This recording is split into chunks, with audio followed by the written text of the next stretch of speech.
We're going to talk about story-rich or story-driven indie games.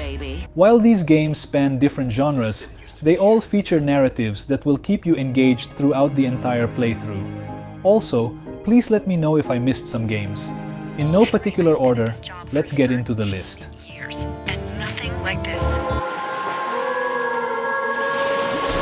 Alright, let's talk about the game that literally has the most narratives on the list. Disco Elysium puts you in the role of a detective with a unique role-playing skill system as its gameplay. In this game, there will be a lot of reading, and if you're okay with that, you will enjoy the excellent writing the game offers. Most of the game is spent on dialogues, detective work, and the skill system that drives the narrative. Even with its long playthrough, the game has considerable replayability. If you love taking your time to enjoy the narrative, this game is an absolute gem. Playing game. Meet and get to know more of the locals. Norco is a point-and-click adventure game that uses a beautiful pixel art style to deliver its story. The game is set in the cyberpunk-themed sinking suburbs and verdant industrial swamps of a distorted South Louisiana. It is a beautifully written tale about family, religion, and trauma in a world that is on its way out. The gameplay is relatively simple. It's like playing an interactive movie. The world and atmosphere are depressive and tense, but the game also incorporates a fair amount of humor and comedy. If you love the theme and feel of the game, you've got to play this.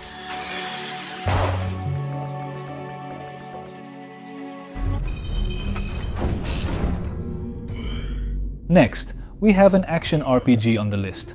Transistor is a sci-fi themed action RPG that invites you to wield an extraordinary weapon of unknown origin in your journey through a futuristic city. You can engage in combat in real time or pause time to plan your moves, but with a drawback. Initially, the game may seem to have a simple story, but it turns out to be quite beautiful. The world building and lore are deep, encouraging the player to seek answers alongside the main character and leaving much open to interpretation. Try the game if you enjoy this style of storytelling. Here he comes.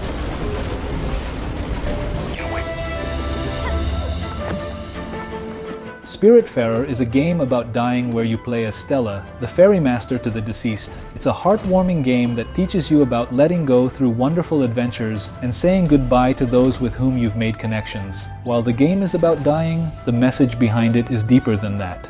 The core gameplay involves completing tasks for the spirits aboard and building additions to their ship. However, the strength of the game lies in its theme, emotional storytelling, and character interactions, accompanied with beautiful art style. The game is especially impactful if you've recently dealt with a loss.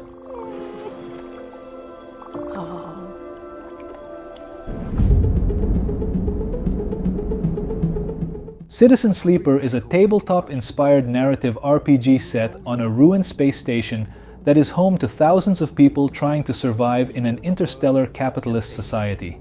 The game combines the best elements of visual novels and resource management. The game mechanics are simple. You get a set of action dice every day and can use them for certain actions to advance plot threads. The writing is charming, capturing both the characters and the overall feel of a space megastructure on the edge of everything. Consider adding this to your wish list if the game interests you. You can remake yourself here.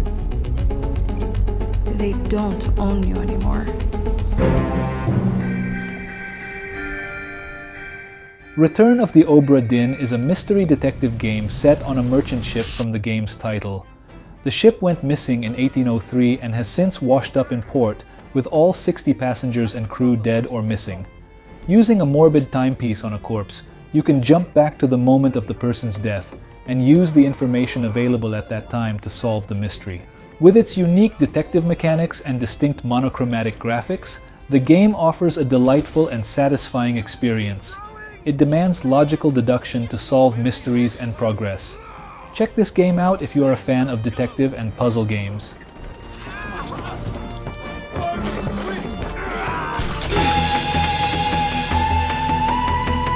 Night in the Woods is an adventure game focused on exploration, story, and character, featuring dozens of unique characters to meet. It delves deeply into the story's background for May, her friends, family, and the town she grew up in. However, change comes too quickly for May. as the entire town has morphed into something more sinister.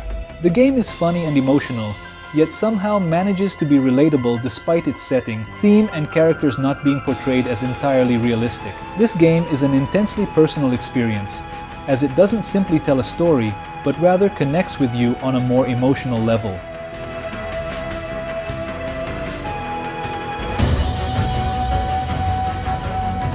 I've included both the original game and its sequel in this list, Ori and the Blind Forest, along with its sequel, Ori and the Will of the Wisps. Both are Metroidvania games, which are 2D action platformers with an emphasis on exploration, collecting items and upgrades, and backtracking to previously inaccessible areas. With beautiful visuals and solid movement and gameplay mechanics, both games provide an amazing and emotional story. While the story may be simple, the storytelling is spot on, and each character is charming. The original game is excellent, and the sequel doesn't disappoint, so play both if you can.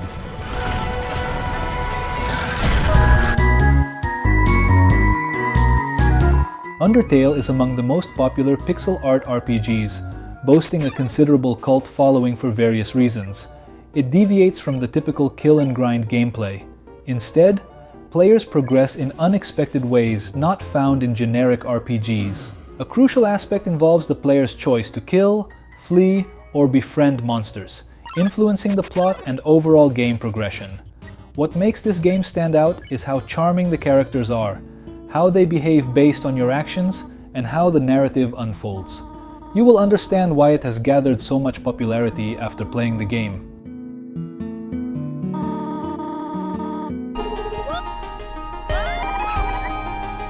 Celeste is a platformer game with tight controls and well-designed levels that can sometimes provide quite a brutal challenge in a good way.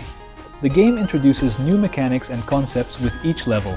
And mind you, this isn't an easy game, although I'm sure most of us can finish it. Celeste has a straightforward but beautiful story. Even with most of the gameplay focused on platforming, the game perfectly captures the trope that the journey is more important than the destination. Definitely a game to pick if you love challenging platformers with engaging yet simple storylines. Omori isn't just your typical RPG, especially the mood they bring into the game. The music and art style looks fun and childish at times, but suddenly it's 180-degree turns. Even the Steam page has warning that it delves into topics of depressions, anxiety, and suicide. It's a psychological horror pixel-based RPG with turn-based combat with great emphasis on the psychological aspects. There are multiple endings and all the plot path is amazing. I wouldn't spoil anything at all. If you're in the mood for something different, play this game.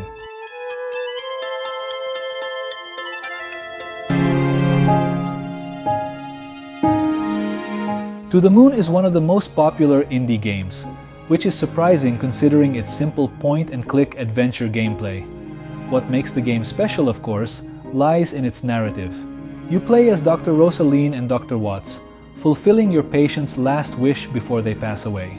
The game offers an emotional narrative and dynamic storytelling throughout the playthrough. It's filled with mysteries and a seemingly simple plot, but as the story progresses, the game becomes more emotional. It's sad, beautiful, and bittersweet. The game is simple, so you can play it anytime if you want a relaxed yet good story-driven game. Forks Tower? Hello? Whoever this is? Firewatch is a first-person adventure game where the story follows Henry, a fire lookout working in Shoshone National Forest. The game is short and most of your activities involve walking, but it excels at creating an environment where your choices shape the story and your relationships. The main character is somewhat depressed and looking to escape reality. However, the storytelling is so compelling that you will feel deeply moved and instantly invested in the story, even from the prologue. The game might have split opinions, but please play it while avoiding spoilers. Nothing like this has ever happened before. Maybe I'm just... Papers, Please is a game where you play as a border immigration officer in the fictional dystopian communist country of Arstotzka. Your job is to decide whether someone can enter the country or not. You have to check papers, verify them, and decide accordingly. Despite its simple gameplay, the game has 20 different endings. There will be many moral dilemmas. You have to take care of your family, but at the same time, you will be making choices about whether to let someone pass. Bribery, fake passports, or a mother simply wanting to meet her son are common scenarios. It's a unique game that can keep you busy and make you contemplate your decisions.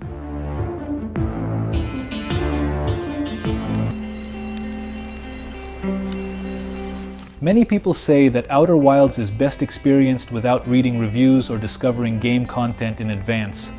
But if that's the case, how do you know what the game is about? I'll tell you the premise and why it is so good. This game is a space exploration adventure set in a fictional solar system, primarily focused on uncovering the knowledge and actions of an ancient civilization. You decide where to go and what to do based on your own curiosity and desire to learn. Initially, you get scattered bits and pieces of information and don't understand anything. Then, you start seeing connections and developing theories about what is happening. This is why people advise avoiding spoilers. Trust me, the game's storytelling is amazing.